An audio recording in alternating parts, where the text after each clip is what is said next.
After the death of Prophet Muhammad, the Rashidun Caliphate began. There are four caliphs, starting with Abu Bakr, Umar ibn al-Khattab, Uthman ibn Affan, and Ali ibn Talib. Under their guidance, the fundamental guidelines for Islamic leadership, legislative as well as judicial power, were established. And these concepts were adapted to the modern government. Thus, today we are going to discuss the concepts that were used in Rashidun Caliphate and how it relates with today's government. During the reign of Abu Bakr, he delegated the government tasks to various officials in both the capital city and other provinces. To manage the regions outside of Medina effectively, Abu Bakr implemented an administrative system where he divided the territories into several provinces, and each province had its own Amir or custodian.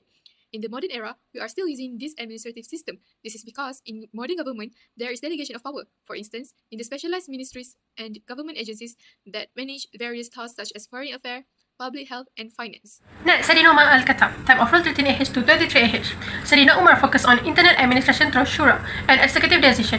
He managed security, finance, appointments, salaries, and taxes, emphasizing justice, transparency, and effective governance. In the external administration, he handled foreign relations with key regions like Palestine and Syria. He promoted international cooperation to ensure stability and strengthen global influence. In military functions, he oversaw the Diwanul al-Jund to pay soldiers and maintain security. He also managed police and defense matters to ensure public safety, similar to how modern administrations maintain armed force. Next is Sayyidina Uthman. During his time, he maintained the administration system that were established by previous caliph. On top of that, he continued the Baitul concept that was established by Caliphate Umar. Baitul is a public treasury that was used to collect, manage, and distribute the wealth for social welfare to ensure social justice among citizens. It reflects the financial management system in the modern era where the people will pay taxes and the government will allocate the funds and use it for public services like building schools and welfare programs like Bantuan Sara Hidup BSH for low-income households. Lastly, Sayyidina Ali ibn Abi Talib, leadership and legacy caliph 644 to 656 AD. Sayyidina Ali governed based on the Quran and Sunnah, ensuring justice and the welfare of the Muslim community.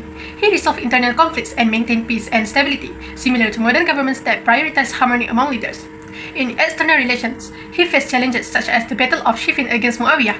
After the battle, he used diplomacy and arbitration, tahkim, to resolve conflicts similar to today's diplomatic efforts. In military functions, he applied strategic tactics and strict discipline in battles like Siffin and Jamal. He also managed internal threats like the Khawarij, similar to how modern militaries handle crises and maintain security. Hi, my name is Asha and I'll briefly talk about Abu Bakr as-Siddiq as his remarkable leadership. As the first caliph of Islam, Abu Bakr emphasized unity by strictly following the sunnah or the customs of Prophet Muhammad. This approach not only preserved the values of Islam but also helped unite the Muslim community during a time of potential division.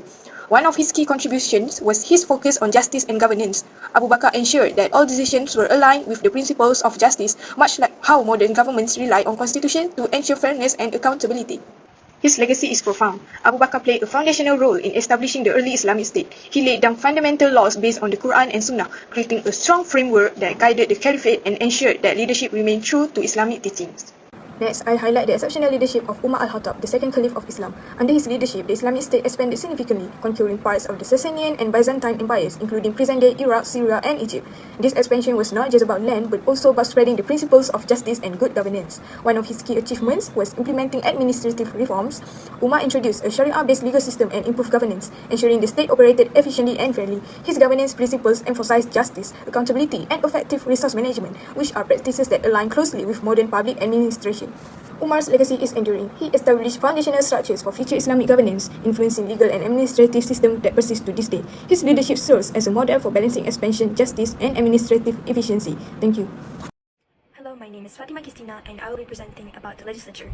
What are Uthman bin Affan's contributions in the legislature aspect? Uthman bin Affan had compiled the Al-Quran into a single book.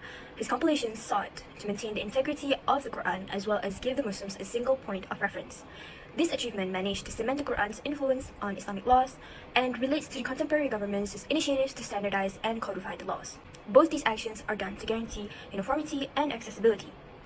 During his time, Uthman had also been accused of nepotism, which led to his assassination. This event had caused civil unrest and also shows that accusations of corruption can cause political unrest as well as public dissatisfaction.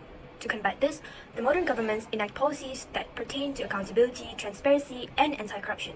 Next is Ali bin Abi Talib. One of Ali's most notable moments during his time in the Caliphate is the first fitna that was caused by disagreements over Ali's legitimacy as a caliph. This This disagreement widened the gulf between the Sunni Muslims and the Shia Muslims and is reminiscent of the modern political conflicts where internal disputes may arise when the legitimacy of a leader is questioned. My name is Nawal Fakira and I'll be talking about the judicial system. The judicial system called Qada was built on the principle of justice, fairness and accountability derived from the Quran and Sunnah. The judges were independent to ensure justice. The judiciary also used ijtihad, ijma and qiyas. The first caliph is Abu Bakr as-Siddiq. Abu Bakr continued the judicial practices of Prophet Muhammad. The judiciary was informal and closely tied to the executive authority. He acted as the supreme judge, resolving disputes based on the Quran and Sunnah. He faced challenges like rebellious tribe but remained committed to fairness and accountability. His approach is similar to absolute monarch and authoritarian country in this modern era, where the head of state or government has both executive and judicial authority. The caliph is Umar al-Khattab. Umar transformed the judiciary into an independent branch, separate from the executive. He also introduced qadis to resolve disputes and standardized legal procedures, such as requiring evidence for claims. His reform created a more systematic impartial judicial system. His division of the executive and judicial branches reflects modern check and balance that ensure judicial independence similar to modern constitutional democracy. The third caliph is Uthman bin Affan. Uthman continued the framework created by Umar but faced political challenges. His administration was accused of nepotism as he appointed family members to key positions. This led to public dissatisfaction and weakened the judicial system perception of integrity. Despite this issue, the judiciary remained independent. In this modern era, his era illustrates how nepotism and public perception can weaken trust in the courts and complicated its effectiveness. The last caliph is Ali bin Abi Talib. Ali governed during a time of internal conflict, including the first fitnah. He focused on justice and ethical governance, especially for marginalized groups, and ensured impartiality of judges and protected the right of both Muslim and non-Muslim. Political instability disrupted the judiciary's effectiveness during his time. This reflects the struggle of the judicial system in this modern era, influencing politics and political instability that can undermine the effectiveness and trust in the judicial system. As the Caliphate that had many valuable contributions to its own and the subsequent societies, there are three main aspects of the government in the Rashidun Caliphate's history that have been adapted into the current era's governments. The first aspect is through executive leadership. Abu Bakr had established a strong government foundation by delegating specialized powers to officials. This is a practice that is mirrored in modern systems as well. The second aspect is the legislative system. The Shura promoted collective decision-making, democratic ideals, and checks and balances, which influenced the modern parliamentary systems worldwide. And last but not least, the judiciary. The Islamic law, or Sharia, in the Rashidun Caliphate's judicial system continues to influence modern legal frameworks and adapt to societal changes. The Rashidun Caliphate's governance inspired principles like accountability, transparency, and community representation, which remain relevant in today's political systems.